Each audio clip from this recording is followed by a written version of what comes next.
അപ്പം അന്ന് പി അബ്ദുൽ ഖാദർ മുസ്ലിയാരൊക്കെ സജീവമായിട്ട് മുജാഹിദിനെ പറ്റി ആക്ഷേപിച്ച് തന്നെ ഉലമാ ആക്ഷേപിക്കുമ്പോഴേ നമുക്ക് ഹക്ക് വെളിവാവുള്ളൂ.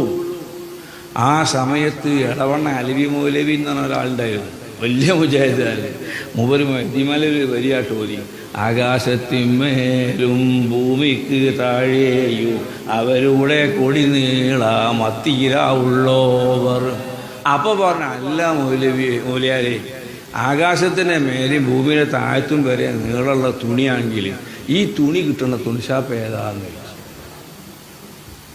അത് അപ്പം തന്നെ പറഞ്ഞു, മൗലവി നിങ്ങൾ വിഷമിക്കണ്ട, വഅ്തസിമൂ ബിഹബിലില്ലാഹി ജമീഅ എന്നുള്ള ഖുർആൻ, അതിൻ്റെ ആ കയറെല്ലാവരും മുറുക്കി പിടിച്ചോളിയിരുന്നു.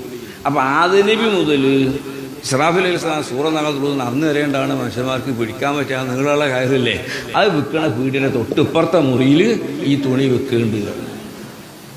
അത്ര പ്രഗത്ഭനായിരുന്നു. പക്ഷേ പതിയുടെ കാലം കഴിഞ്ഞു. ആ പതിൻ്റെ ശൈലിയാണ് മർഹൂം ഇ കെ ഹസൻ മുസ്ലിയാർ നവറല്ലാഹു മർക്കദ ഹസൻ മുസ്ലിയാർ സ്വീകരിച്ചത്. ഹസൻ മുസ്ലിയാർ ഇതേ രീതിയിൽ തൊടുത്തുവിട്ട മറുപടി പറയാറുണ്ടായിരുന്നു. ഒരവസരത്തിൽ കോഴിക്കോട് ഞാൻ ഓർക്കുന്നുണ്ട്, 1978 ആ മാനാഞ്ചറിൻ്റെ മറ്റേ കുറ്റിച്ചിറ വെച്ചിട്ടൊരു യോഗം നടക്കുമ്പോൾ ഒരു മൗലവി ചോദിച്ചു, മുസ്ലിയാർ ലാ തംനഉ ഇമാ അല്ലാഹി മസാജിദ് അല്ലാഹ് എന്ന് ഹദീസിലുണ്ടല്ലോ, ഇതിനെന്തിനാ നിങ്ങൾ പെണ്ണുങ്ങൾ പള്ളിയിൽ പോകണ്ടെന്ന് തന്നെ വാശി പിടിക്കണമെന്ന് ചോദിച്ചാൽ പറഞ്ഞു, മൗലവിയെ സുന്നത്ത് മുറുകെ പിടിച്ചാൽ പോരാ, ഇടയ്ക്കിടയ്ക്ക് മറച്ചു നോക്കണം, എന്നാലേ സംഗതി കാണുകയുള്ളൂ എന്ന് പറഞ്ഞിട്ട് പറഞ്ഞു, ലാ തംനഉ നിങ്ങൾ തടയണ്ട, ഞാൻ തന്നെ തടഞ്ഞേണ് എന്നാ മൗലവി പറഞ്ഞത്. കാരണം ഉമ്മു മജ്ലിസ് സാരിയ എന്ന സഹബാ സ്ത്രീ വന്ന് ചോദിച്ചു, ഒഹിബു സലാത്ത മായ്ക്ക റസൂലല്ലാഹ്, നിങ്ങളെ കൂടെ നിസ്കരിക്കാൻ ആഗ്രഹിക്കുന്ന നബിയാണ്. നബി ഞങ്ങൾ കൊടുത്ത മറുപടി എന്താ? ഉസാരി നീ ഇപ്പോൾ വീട്ടിൽ പോയി നിസ്കരിച്ചോ, എൻ്റെ കൂടെ മദീന പള്ളി നിസ്കരിച്ചാൽ കിട്ടുന്നതിനേക്കാൾ കൂലി നീ എൻ്റെ വീട്ടിൻ്റെ ഉള്ളിൽ നിസ്കരിക്കലാണ്. അന്ന് ചങ്ങായി ഉള്ളിൻ്റെ ഉള്ളെന്ന് പറയണോ മൗലവിയെ?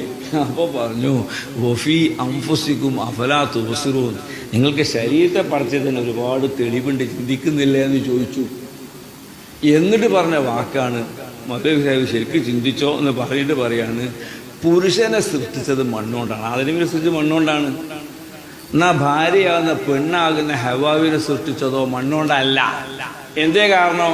കുഴച്ച മണ്ണ് തീർന്നതുകൊണ്ടല്ല. സ്ത്രീയുടെ രഹസ്യമാണ്, അതിനൊരു വാരിയെല്ലുകൊണ്ടാണ് പഠിച്ചത്. എല്ലാം എവിടെ ഉണ്ടാവുക? ഇതിന് പറഞ്ഞ പേരാണ് തൊലി. അതിൻ്റെ താഴത്തുള്ളതാണ് ഇറച്ചി, അതിൻ്റെ ഉള്ളിലുള്ളതാണ് എല്ല്. അപ്പോൾ പെണ്ണിനെ പടച്ചത് ഉള്ളിലുള്ളത് കൊണ്ടാണ്. അപ്പോൾ പെണ്ണ് നിസ്കരിക്കുന്ന പോലെ ഉള്ളിൻ്റെ ഉള്ളിലാണ്. ഇത്ര പറഞ്ഞു കൊടുത്തിരുന്ന ഹസൻ മുസ്ലിയാർ 1982 ഓഗസ്റ്റ് 14 വഫാത്തായി. 1982 ഓഗസ്റ്റ് 14 വഫാത്തായി. ആ വഫാത്തായപ്പോൾ മുജാഹിദുകൾക്ക് വല്ലാത്ത അഹങ്കാരം കൂടി. ഇനി ആരോടും വാഗ്വിവാദം നടത്താമെന്നൊരു ഹൊങ്കലൊരു ഇത് വന്നപ്പോൾ അവർ കൊണ്ടോട്ടിയെടുത്ത പുളിക്കൽ വെച്ചിട്ട് വെല്ലുവിളിച്ചു സുന്നികളെ, വാദപ്രയോഗം തയ്യാറുണ്ടോ എന്ന് ചോദിച്ചോണ്ട്. അപ്പം അവിടുത്തെ SOS SSFകാരൻ കൂടി AP ഉസ്താദിന് വിളിച്ചു. അന്ന് ലാൻഡ് ഫോണേ ഉള്ളൂ, മൊബൈലില്ല. ലാൻഡ് തന്നെ കിട്ടണമെങ്കിലോ അത് ഒരുപാട് പണിയുണ്ട്, ആദ്യം ബുക്ക് ചെയ്തിട്ട് വേണം വിളിക്കാൻ. അങ്ങനെ ഇവൾ വിളിച്ച ഉസ്താദ് പറഞ്ഞു, ശരി ഏത് വാഗ്വാൻ തയ്യാറാണെന്ന് പറഞ്ഞുകൊണ്ട് എഴുതി കൊടുത്തു പറഞ്ഞു. അങ്ങനെ വാഗ്വാൻ നടത്താൻ തീരുമാനിച്ചു. പക്ഷെ പുളിക്കൽ സ്ഥലമില്ലാത്തതുകൊണ്ടാണ് 83 കൊട്ടപ്പുറം സംവാദം നടന്നത്. ആ കൊട്ടപ്പുറം സംവാദം നടന്നുകൊണ്ടിരിക്കുമ്പോൾ എല്ലാവരും ഉണ്ട് സംവാദത്തിന്. മറുഭാഗ സുന്നിൻ്റെ ആളുകളും 1-2 ആൾ സ്റ്റേജ് മേലുണ്ടായിരുന്നു. അത് ആദർശം വിചാരിച്ച് വന്നതല്ല.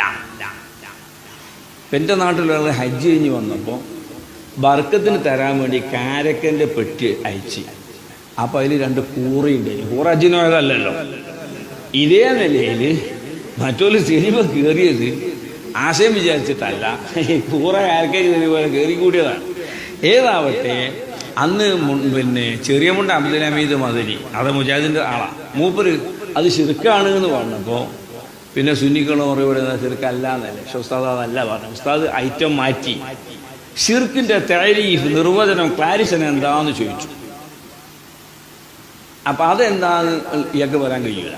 അതാണ് ഉസ്താദ് അങ്ങനെ ചോദിക്കാൻ കാരണം. ശിർക്ക് അല്ല എന്ന് പറഞ്ഞാൽ ശിർക്കാണ്, അല്ല ആണ്, അല്ല എന്ന് പറഞ്ഞാൽ സമയം കഴിഞ്ഞു വരാം. ഇതതിന് പകരം ശിർക്കിൻ്റെ നിർവചനം എന്താണെന്ന് ചോദിച്ചു. അപ്പം മറുപടി വരാൻ കഴിഞ്ഞില്ല. അപ്പം ഇയാൾ ചോദിച്ചാൽ എന്താണെന്ന് ചോദിച്ചു സ്റ്റേജ് മേലെ. അപ്പോൾ അയാൾ ചെയ്ത് എന്താണെന്ന് ചോദിച്ചു. ഇങ്ങനെ തലയോണ്ട് ഇങ്ങനെ വോളിബോൾ കളിച്ചപ്പോൾ പറഞ്ഞു ശരി പറയാതെ വിടൂല, നിങ്ങൾക്ക് അറിയില്ലേ പഠിച്ചോളൂ, ഞാൻ പറഞ്ഞുതരാമെന്ന് പറഞ്ഞിട്ട് പറഞ്ഞു ഇസ്ബാത്തു ശരീകി ബിൽ ഉലൂഹിയ്യതി ബിമഅനാ വുജൂബിൽ വുജൂദി അബിസ്തിഹഖാഖൽ ഇബാദ എന്ന് പറഞ്ഞു. അപ്പം ജനങ്ങൾ തക്ബീർ ചൊല്ലിയ ശബ്ദം കേട്ടിട്ട് മുജാഹിദ് മനസ്സിലാക്കി ഓട്ടത്തിൻ്റെ നീളം പോലെ ഉണ്ടാവും ആയുസിൻ്റെ നീളമാണ്. അവരങ്ങോട്ട് ഓടിയപ്പോൾ പിറ്റേന്ന് ചന്ദ്രികയിൽ സുന്നികൾ പിന്തിരിഞ്ഞോടി വാപ്പിക്കാൻ കഴിഞ്ഞു. ആ ചന്ദ്രിക എപ്പോഴും പോലെ ഞാൻ ഇതിന് മറുപടി തരാൻ വേണ്ടി 83 അന്ന് ഞാൻ മറുപടി പറഞ്ഞത് ബസ്സിൽ പോണ ആൾ പറമ്പിൽക്ക് നോക്കിയാൽ തെങ്ങും തെങ്ങൊക്കെ വയ്യോട്ട് ഇങ്ങനെ ഓടണത് കാണാം. ശരിക്കും ഓടിയതാരാന്ന് തിരിഞ്ഞില്ലേ? 83 ചോദിച്ചിന് ഞാൻ. അപ്പം ഇതേ നിലയിൽ ഓടിയ മുജാഹിദ് സുന്നി പിന്തിരിഞ്ഞ് ഓടി തിരിഞ്ഞു പോയതാണ്. 90 ആളുകൾ മുജാഹിദിന്ന് രാജിവെച്ചിട്ട് അവർക്ക് ഞങ്ങൾ കൊടിയത്തൂർ തെർബിയത്തിൻ്റെ കീഴിൽ സ്വീകരണം കൊടുത്തിട്ടുണ്ട്. ശരിക്കും ചിന്തിക്കുക, ഹക്ക് തിരിഞ്ഞു അവർക്ക്. അതോടുകൂടി ഇവർ മനസ്സിലാക്കി AP-യും സുന്നികളും തരക്കേടില്ല, പക്ഷേ അവർ ലീഗിൻ്റെ ആളല്ലാത്തതുകൊണ്ട് അവരെ തകർക്കണം. AP-ൻ്റെ അഭിമാനത്തിന് ക്ഷതം വരുത്തണമെന്ന് തീരുമാനിച്ച് ഇതിൽ മറുലം യുദ്നസ് മിനല്ലൗമി ഇർദുഹു ഫകുല്ലു റിദാഇൻ യർതദീഹി ജമീലു. ആത്മാഭിമാനത്തിന് ക്ഷതം പറ്റാത്ത കാലത്തോളം ധരിക്കുന്ന വസ്ത്രമെല്ലാം ഭംഗിയുള്ളതാണ്. അറബി കാവ്യാണ്. അപ്പോൾ ഒരാൾ വരുന്നുണ്ടപ്പോൾ ഞാൻ ചോദിച്ചു, ഓ ഇയാൾ പറ്റ അണ്ണാച്ചിനേക്കാൾ മോശമാണല്ലോ, അതിനകത്ത് കീറിയ തുണിപ്പോയാണല്ലോ. അപ്പോൾ നിങ്ങൾ പറഞ്ഞു അതാണെങ്കിലും ശരി തഹജ്ജുദ് വരെ നിസ്കരിക്കുന്ന ആളാണ് കേട്ടോ. അപ്പോൾ ആൾ ആ തുണി കീറിയതൊക്കെ മറഞ്ഞു പോയില്ലേ തഹജ്ജുദ് നിസ്കരിക്കുന്നുണ്ടെന്ന് കേട്ടപ്പോൾ. വേറൊരാൾ നല്ല ഡ്രസ്സ് ഇട്ടുകൊണ്ട് വരുമ്പോൾ ഞാൻ പറഞ്ഞു കുവൈത്തിലെ സുൽത്താനാണല്ലോ വരുന്നത്. എന്ത് സുൽത്താനായിട്ട് എന്താ, പലിശ കടം കൊടുക്കുന്ന ആളല്ലേ. ആ പൊട്ട തുണീൻ്റെ വില കുറഞ്ഞു കണ്ടില്ലേ ഇത്.